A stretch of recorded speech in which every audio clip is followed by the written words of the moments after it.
Peggy 16. Sega.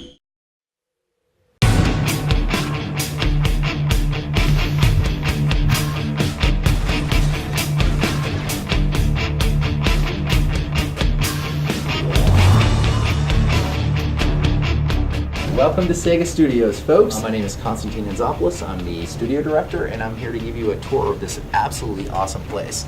Our team is working on the game for the 360 and the PS3, the next generation consoles. The overall philosophy of this game is to live the fantasy of Iron Man, right? I mean, that's kind of where we start. We put you in the shoes of Iron Man and let you save the world. One of the things we did when we finished Iron Man 1 was we took a look at the original game and what we liked about it, what we didn't like about it. Things we wanted to do to improve flying was make the controls even simpler. The flight is phenomenally better than the first game. It's just a lot more contextual. You really don't even need a tutorial. If you've played a number of console games out there, the control scheme for Iron Man 2 will be immediately familiar to you. So when you get into the game now, you just get in and go. Destructibility. When you have superpowered characters in battle armor slugging it out, there's going to be collateral damage. Buildings are going to get destroyed. Glass is going to break. The team does a great job of bringing that destructibility and that chaos to the gameplay that we didn't see in the first game.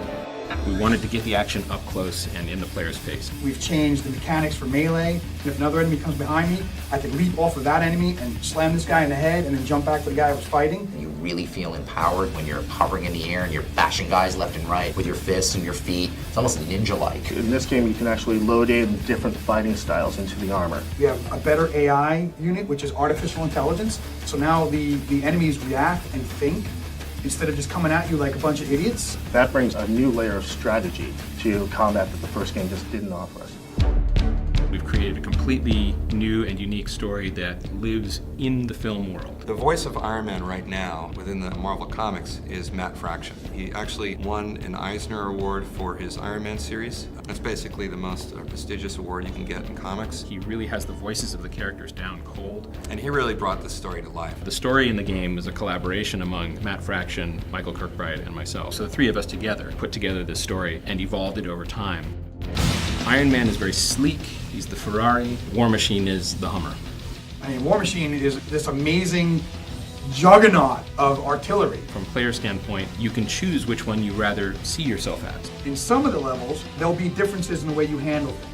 Some of the things that were challenging as Iron Man are easier as War Machine, and some of the things that were a breeze as Iron Man are more challenging as War Machine. War Machine has a complete different set of weaponry. Every set of melee attacks that he has is completely different.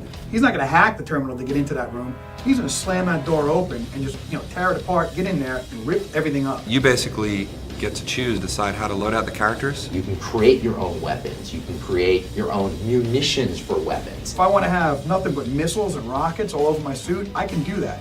The vision that I had for this game is one where the enemies are significant threats to Iron Man. Starting with Crimson Dynamo, who is this massive hulking red brute bent on destruction. And then it all culminates in Ultimo. That's a 600-foot guy. I mean, the scale is amazing. You're about this big and he's about that big. You want to feel heroic, so we made sure that the threats are real, even to Iron Man.